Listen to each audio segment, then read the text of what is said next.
Hey everyone. Welcome back to Ask Mom and Dad. We're going to, I think, preempt Mother's Day, it seems a little, with some blog post reaction. I think you're the one that read the article, so I did. I read some articles just on there's things that are trends amongst Gen Zers in our postmodern context that we're dealing with. And having just talked to our daughter about a couple things is kind of funny. We'll get into it. But the trending these days back towards some of the norms that would have been my grandmother's day, not even my Mother's Day, is hilarious. And Micaiah, a couple of my kids, Micaiah, Hannah, Aaliyah and Catherine are all kind of living up to these, going back to where they're, like I said, my grandmother, making bread and doing some of these home chores and enjoying being at home with the children a lot differently than you'd expect. And now that's becoming almost a trend, which cracks me up because Micaiah's like, I don't like being a trend, but it looks like that's kind of, we'll talk about that in a little bit. It's nice to have the idea that trends are moving in the right direction. Let's talk about some of these weird trends and some normal trends. Everything comes around, or nothing new under the sun, or whatever. Yeah, I got this list of trends in 24. It came from two locations, whattoexpect.com, which is a community of about 5 million moms that they poll all the time. Another one called netmums.com, which you can guess where netmums comes from. It sounds like a very what? Yeah, like a fall flower. Oh, wait a minute. Europe. Got it. European, British mum kind of thing. So I want to go through, there's maybe 8 of them. We won't do them all, but I'm going to tell you the article. I'm going to read a little summary, and you tell me what your thoughts are when you talk about it. And the first survey was 91% of pregnant women said they plan on setting rules for people visiting their newborn child. This is up from 72% of women who have had a child 0 to 5 years old and say they did the same when their babies were born. Interesting. The trend is especially strong amongst Gen Z, saying that of those who have child in 0 to 5, 81% said they've set those boundaries compared to only 70% of millennial parents with the children in the same range. Of those who set rules for visiting their newborn, some of the most popular guidelines include insisting on washing your hands before you handle my baby. 83%. Asking visitors to stay home if they show signs of illness. Requiring them to wear a mask if they're around their baby. That's 37%. Too far. Okay. Yeah, and so here's the thing. So it says, not every family member. The thing that's, to me, it's weird about it is it makes sense to strangers. If you've got people that are just coming in and they don't know them, and, I guess some of them, I don't know that I've ever asked anyone to wash their hands before. Yeah, I know. How would you even let people know that? Like if you happen to be in a setting like, say, the YMCA or or whatever, like a gym, or maybe you're going into I was thinking of a WIC program room. Some of that kind of makes sense, but you cannot control it. Right. So then you're talking about the people you love that you can control. That's a little bit interesting and kind of awkward to me. I can't imagine, but that is a form of feeling like they can control things, which it could be the same as some of these responding to, I'm not going to call them a girl or a boy because that's putting some sort of social construct on them. What are we talking about here? Well, the mask thing is kind of weird. I still don't get the mask thing. Maybe in the hospital, but I don't understand why people would want you wearing a mask around a baby. Babies their immune systems are like brand new.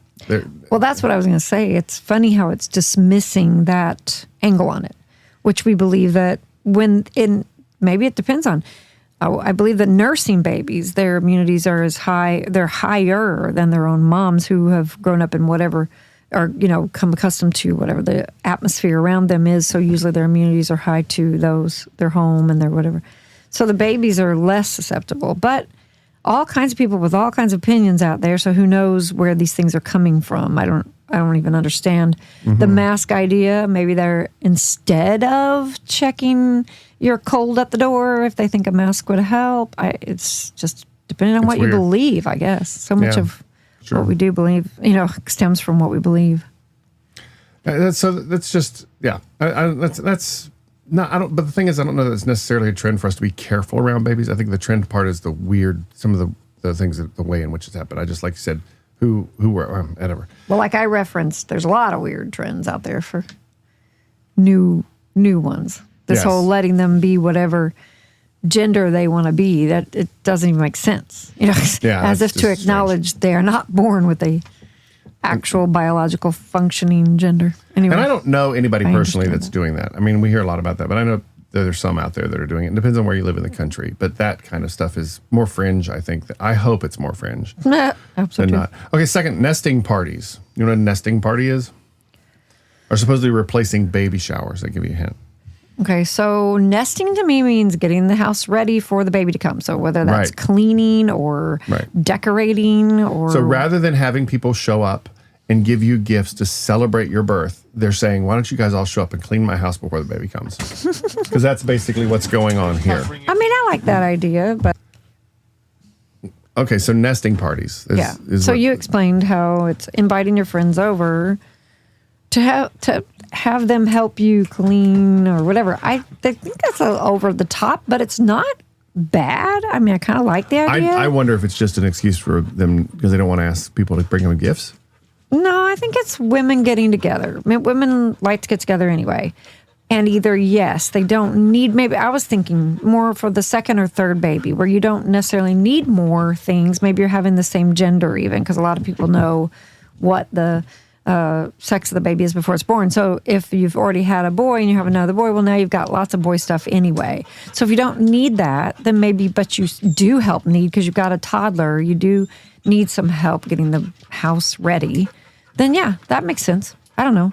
I like that idea. I've never heard of it, but I would have used it. I know the next one you're not going to like. Uh-oh. Weed is a popular way for moms to unwind. Yeah, it hurts. Basically, even being a my heart. mom can be stressful. What might surprise you is how many moms are choosing to take the edge off. In a recent survey, 31% of moms who are not pregnant say they used weed to unwind in the past 6 months. I smoked during naps and after bedtime, shares one community member. This recreational marijuana use is typically happening when parents are off duty. Okay, but this is just in also... general. So I'm curious about which areas of the world really have legalized marijuana because that I think that has a lot to do with the it. point. Yeah, and so we know, of course, of some areas, even our own country, where it has. I know that women grasp for going back to like Wellbutrin and some of those medications that quote take the edge off and allow their hormones to not rule them. I understand that concept. I'm sad when it has to do with this, mostly because it's then going to be an example to their own kids, their own, who watch this. But I mean, I guess it'd be the same thing. It's setting an example of needing something to me besides your spiritual satisfaction in Jesus or finding the peace that God can bring you. It's finding an outside source of that. So, of course, if we're talking about a secular world, this is something they're doing. And it's become such a, I believed in the Northwest, we saw it be a mind-numbing thing where people were then being controlled by their government to tell them what was best for them and not fighting it because they're so affected by this drug in their system.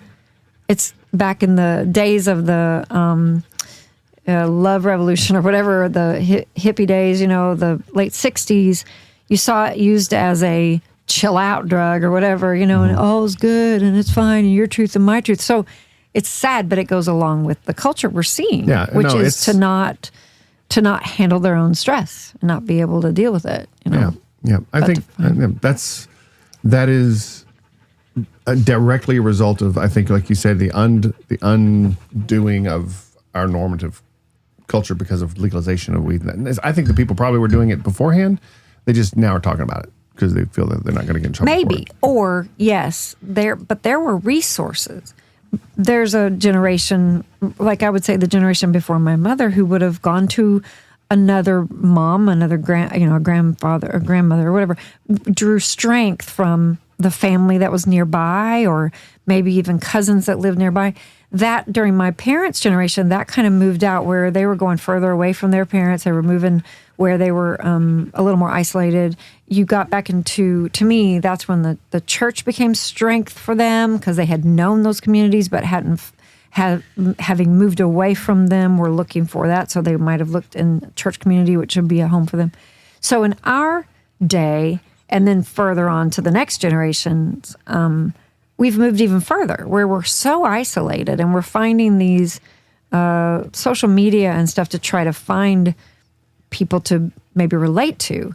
But then that's where these trends get really big because so-and-so is dealing up with this way. Well, maybe that's the way I should deal with it. So Right. that makes me sad, but it is just how our culture is going. Well, let's do something a little bit less serious. Grandparents Okay. celebrating new roles with custom names. Yeah. Gone are the days when it was given that children would call their parents grandma or grandpa.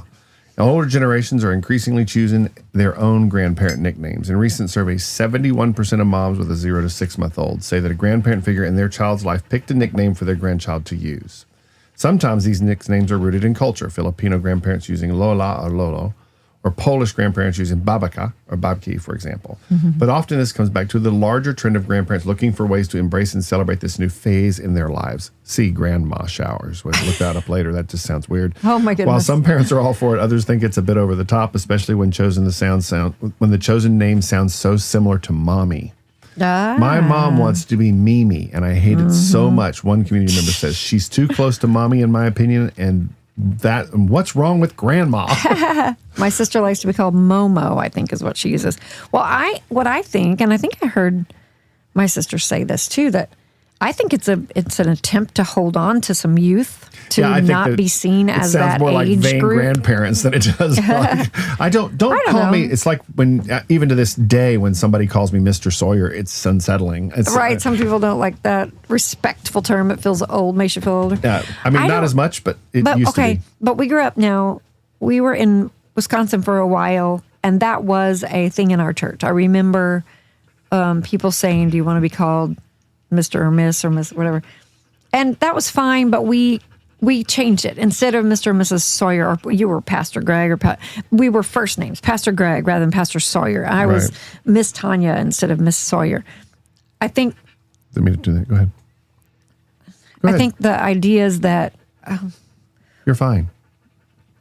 okay, it got louder in my ear. Sorry. Oh, I'm sorry. I'm trying to. Tell me So when. the idea is that the respect need to be there is our generation, but then further on, and certain personalities who would prefer not to have the age attachments, they want respect or a different. So the different rather than don't call me my first name or whatever but name. So I kind of like it.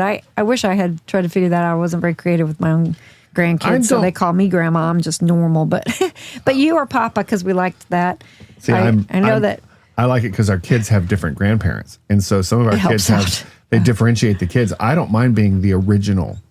Although- if those kids call me grandpa, I'm like, I'm the original. I mean, I don't know who that other family is, but Yeah, and your Papa in one particular set, our oldest son, they have Papa on one side and Papa on the other, so that didn't make any sense. So you could be grandpa with them, I guess. That's funny because it just feels, but it does differentiate. In our setting, most every one of them, there's a little bit of a differentiating. So I don't know how to feel about it. I don't know. I just think it's trying to hold on to an youthful thing, and I think it's okay. okay. I think I'm going to tell you what this is, and you can decide to skip it or not. Opting out of pregnancy announcements. Parents are hard launching their babies. So Hard. It sounds like throwing them across the room. It What do you does. mean by that? It has a very graphic interface when you think about it that way. Okay, so celebrities, including folks like Paris Hilton, have appeared to announce their family they were expecting a daughter after the baby was born. Is a trend of not sharing pregnancy news until there's a baby to introduce to the family is becoming even more popular amongst non-celebrity moms. After years of expected moms sharing perfectly curated Instagram pregnancy announcements, moms-to-be are now moving. That's after years of moms, just say how long Instagram's been around, are now moving in the direction of not sharing at all or keeping at least the news off the social media. No pregnancy announcement. And when I'm debating on whether to announce after she's born. That's what I was going to say. I think it's more about social media because I think the people right around you are going to know. There's no way. And those are the important people. So I'm good with this. I think it's kind of smart. I think staying off social media is smart anyway. But especially when it comes to those kinds of things, people have so many opinions and expectations and different things that to throw out. Now, I've seen another trend, women who are going through some difficult things and they're sharing as they go in need of prayer support and to encourage other people because they're coming through some hard pieces of their journey.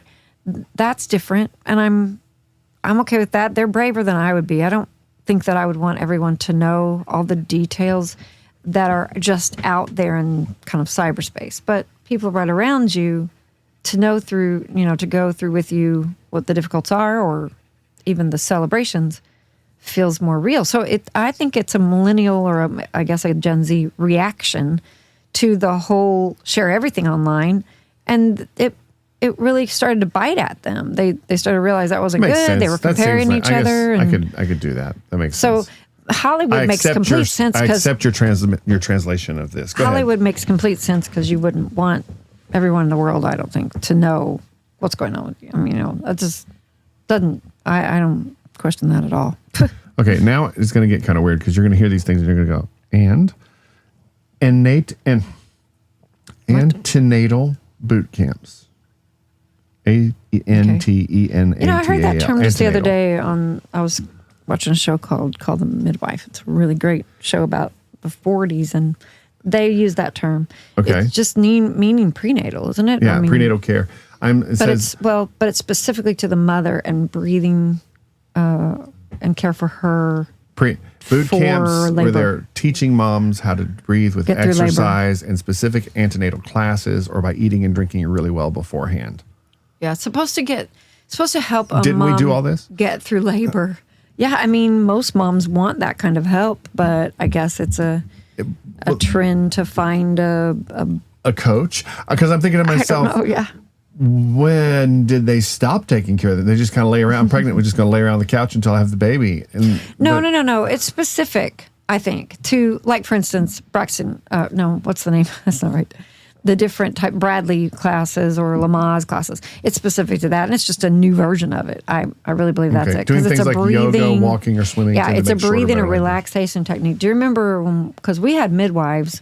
My midwives helped me know some of that. When our very first baby, she coached me on a type of relaxation that would help you take kind of control of your own body so that when you're in labor, you can purposely relax through, the intensity of those pains and whatever. So I imagine it's a similar thing because there's not a name. The one that she was helping me with really didn't have its own name. It was just a kind of a technique of learning how to overcome your own muscle tightness and that kind of thing. Well, the next one is kind of the same thing. Well, that's the same thing that was reflected in this show that I was watching. I thought it was funny because I've never heard that antenatal. This is the mom's site, so of course it's British, so that's probably. I just never heard that term before. Yeah.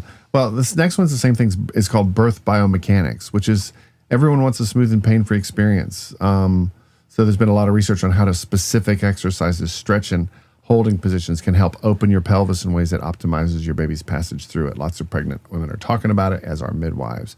Interesting. Exercises in labor positions that can do before birth and during the different stages of labor to help. When I see different exercises in labor positions, I remember some of the crazy stuff I saw with our first, because some videos and things we watched. So I saw some people giving birth in these videos that was a little traumatic for me. But they showed all different kinds of ways that you don't have to lay in bed and give birth to a baby. You can get up and move around. You can. Okay. Again, reflecting on this show I've been watching, which is a British-based show placed in the 40s, but it was based on midwifery, which was in this case, out of a nunnery or, a convent local parish there that had care nurses that would go to these women in their homes. So what's funny about this that you're talking about is there's a resurgent, and probably a resurgence even in Europe, toward home care, midwifery, those kinds of older, again, we talked about, versions of my grandmother's, because I've talked to my mom about this. My grandmother had home births. My mother was born at home, but my mom would never have thought of that. It was the hospital trend in that day. You have to do everything in the hospital because they know better now. So now we've trended back that direction. Was just talking to my daughter about some things this morning having to do with hospitalizations and doctor care and how they've gone so far to pretend to be, in this video I listened to, demigods almost, to have control over you because we know best now, that I think that trend is a rebellious, no, let's go back to what my grandmother knew or my great-grandmother even in these cases of these kids, because those are closer to what I believe might actually be freedoms that my body can do. And either that, or it's about, maybe it's even about financially, it's getting so difficult to afford hospital care and insurance these days. So let's go back and revisit some of these good ideas, which were women taking control of their body, women understanding more about their bodies so that their births were not dangerous, and, having more emergency type care. So, but there was a time there, a time period where we didn't do any of that. And doctors really didn't even advise people to care for the ways that their body could better handle this. Right. Instead, it was cesarean section as soon as you had any kind of even questionable. Right. And I heard someone talking about that. Just that's the way they did it. Yeah. It wasn't a question. And we know now that it was a money maker. It was also easy for the doctors to jump there because then they didn't have to overthink it, but they could have a lot of patients. And if it didn't work well, either they delivered it themselves by cesarean or could pass it off to another doctor to do that. I'm thankful because, as I said, I was talking to my daughter about that.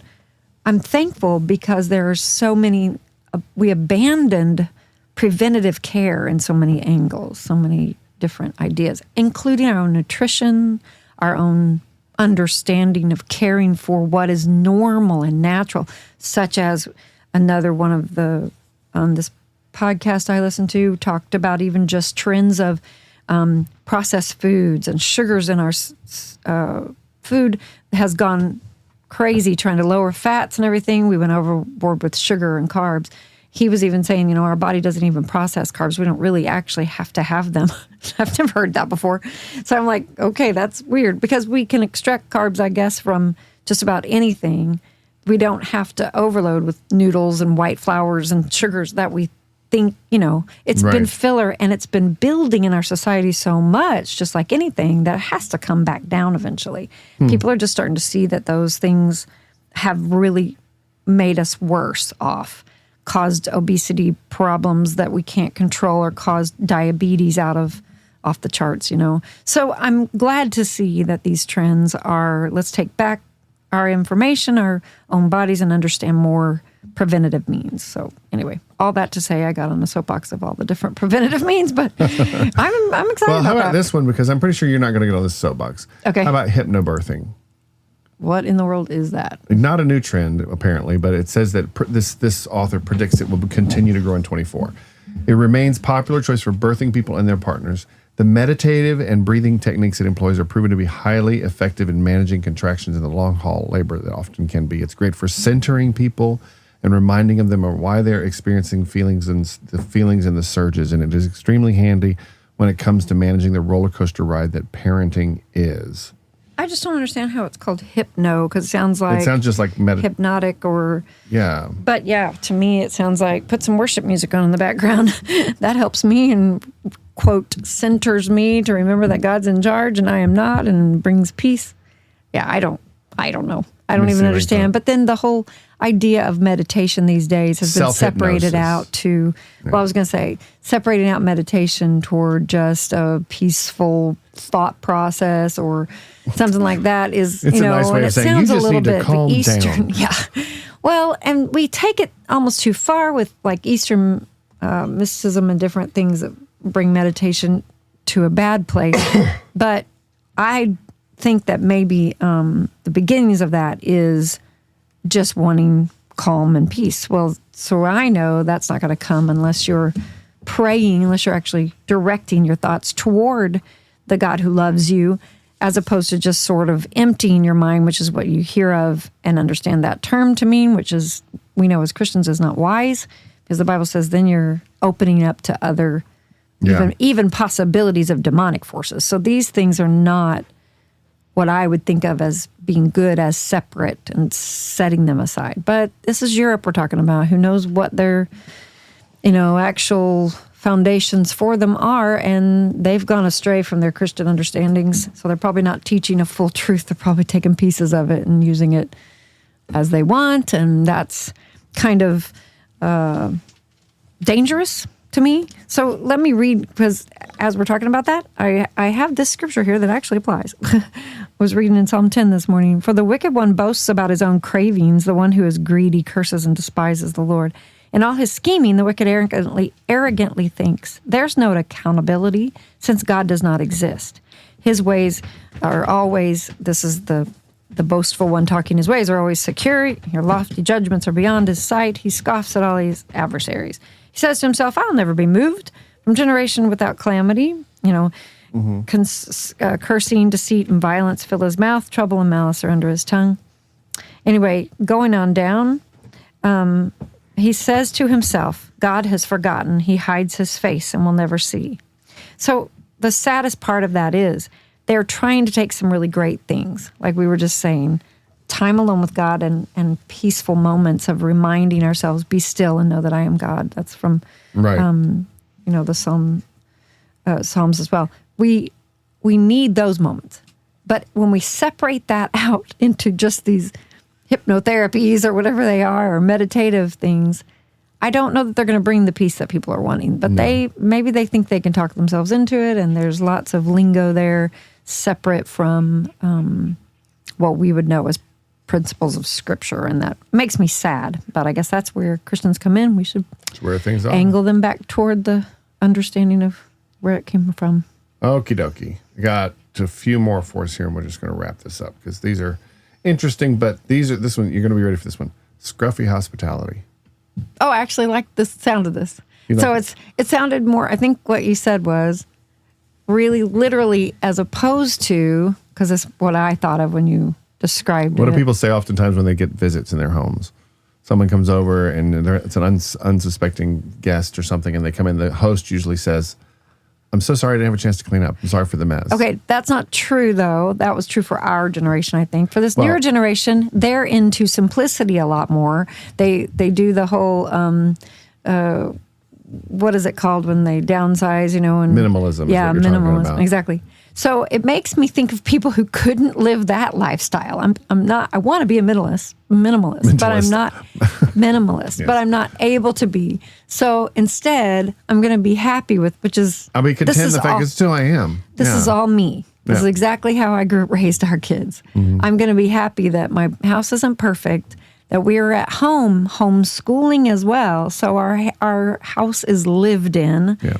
And therefore, if people come over, I will do the best I can to make it hospitable, but it is definitely not going to be perfect. So if it's scruffy, isn't that what? That's what it is. Yeah, scruffy. Description. I think of it. As we would say, we had a loving house, not a lush house. We weren't extravagant. We just had not luxurious, not a luxurious house, perfect house. I just lush remind L and L. I was just trying to put two L's together in a sentence.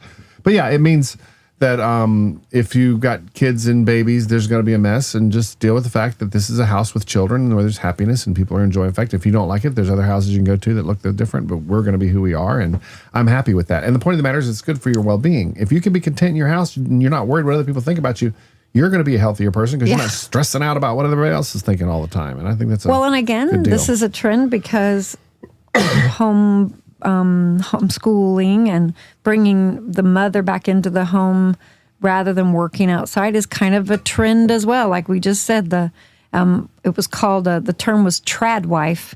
That's what we were trying to remember this morning. The term is meaning traditional wife. And this is one of these Gen X terms, just like we were, or Gen Z terms, like we reflected on in the last podcast. But it's funny because it just means the mom is staying home with the kids, the house is lived in, so it's not going to be perfect. And again, if they're not able to do this minimalist idea where there's barely anything in the home, but they need to occupy the kids, or maybe they are homeschooling, so they've got to have books spread out, or they're sitting on the floor with blocks.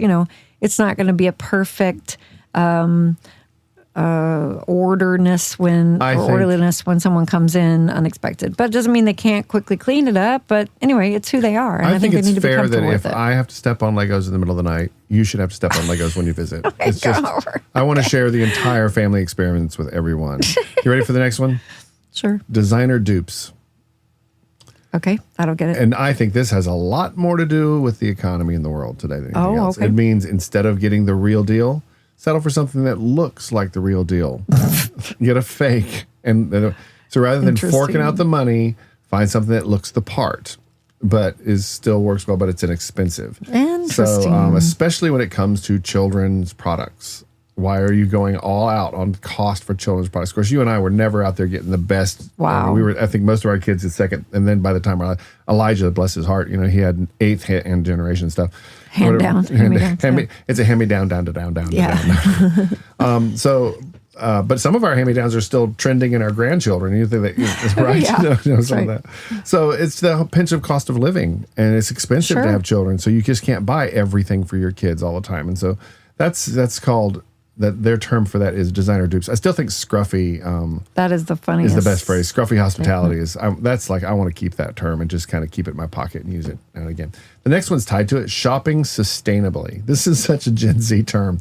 It all has to be sustainable living. So this shopping trend is great for the planet and your pocketbook. Charlie says. I still don't understand this because genuine recycling is what my mother grew up doing, like reusing. They had a barrel. She talked about a barrel of clothing in their upstairs, which was basically kind of an attic, but it was also bedrooms of clothing. Things that were passed on. Either somebody got done with it or somebody couldn't wear it anymore, so they'd stuff it in this barrel. Well, if you were needing a new dress, you might have to go get out of that barrel, or you got some pieces of material out of that and you reworked it, you remade it. Or ultimately, when things would wear out, they would turn them into quilts, so this was the ultimate, quote, sustainable. That's the only thing I can understand. And it's so funny how far they went away from that, filled our landfills and whatever, and still talk about and preach recycle, don't really know what it means. So this sustainable thing, is that what it is now? Their own form of it? Yeah, it says... that word just cracks me up. Well, here's so what happens when the throwaway generation came after your mom and dad? They threw everything away. So what happens is the next generation opens up secondhand stores. Because the barrel that your mom would have to pull dresses out is now you have to go downtown and buy it from the generation that was smart enough to go, well, they were dumb. They threw this stuff out. We're going to use it. Except they wouldn't take, when I tried that in Olympia, they wouldn't take certain amount. Oh, these trending. Stuff, these are trendy ones, but the rest you can take to, dump at the Goodwill store or whatever anyway. Yeah, it says vintage stores, More and more parents are choosing to buy secondhand items through selling sites like Vinted, knitting out their kids' wardrobes for kitting out. That's a European term. Kitting out, English. Kitting out their kids' wardrobes for a lot less. Putting the kit together. Okay, so Hannah uses a site called OfferUp, or we used to use that. There's another one where you can kind of trade around your stuff. I mean, garage sales have been around forever. And that's basically how we did raise our kids. It's just funny how they have terms for them now. Sustainability. Well, what does that mean? Reuse your stuff, which in my mom's day was a duh. Yeah, because you couldn't go to the local whatever and rebuy it. You reused it. First of all, because you couldn't afford to do that. Second of all, they had a big trip to make to try to do that. And also, why? Literally, the whole sustainable thing just makes me laugh. Like no one's ever lived that way before. They've just got to throw these big words out to make it sound like they're helping the planet somehow. Anyway, it's funny. It doesn't make any sense. Well, it makes sense. It's just whatever. Well, it goes to what I'm thinking about here is so many of these things are just going back to, in a different way, things that already existed before, and it's putting new labels on them. Well, no, to me it's more, what they did worked, but we can't admit that what they did worked and just start doing what they did. We have to find a way to do what they did, but cooler.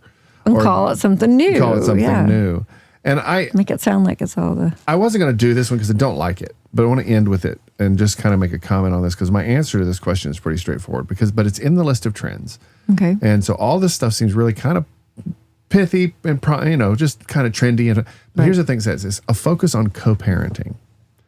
Raising your child with your ex can be tricky, but Tracy sees raising a rise in parents trying to communicate better with each other more to protect their children. She says many families live with shared parenting responsibilities or perhaps blended families. Even when this runs smoothly and feels like a well-organized system within the families, it's still possible for one party to feel disgruntled or that they are being treated unreasonably. So co-parenting is something that people are struggling with, and it's more evident people want to try to better communicate and keep their children protected from any unpleasant behavior. My answer to this is simple. Don't blow up your family to start with. I mean, what's sad about this to me is that it's a commentary on the fact that our society has just come to say, well, it is what it is. We're going to not survive this marriage. And we had an argument and we can't communicate. So we're going to break up and then figure out how to communicate while not living in the same house and having to spend 2 households, 2 incomes, two sets of expenses. When it's really a lot harder to stay together, but it's more beneficial to do the hard thing. Like you're saying, it's doing the exact same thing. Oh, we can't be married for some reason, whatever that is, because I'd rather sleep with so-and-so over here. Is that what it's about? Because otherwise, if you're coming back to try to, quote, co-parent, what was the point in the first place? You're doing the exact same thing that we're saying, get past your own self and get to where it's more about the kids anyway. So if you're coming back and realizing that, then put your family back together. What's the problem? I'm like you, it frustrates me because when God said it should be this way, husband and wife and children, that's the way is best. Well, people are seeing that, but they're not going to admit that. They're going to instead think they can have their cake and eat it too, I guess. Well, and I think, oftentimes by the time some of this realization comes around, they've already gone ahead and complicated it by adding another a spouse or two, or spouse or family, but like I think as far as it's possible for you, if you do whatever you can do to protect the family you have. And if you've got an issue with being selfish, deal with them, because that's ultimately what.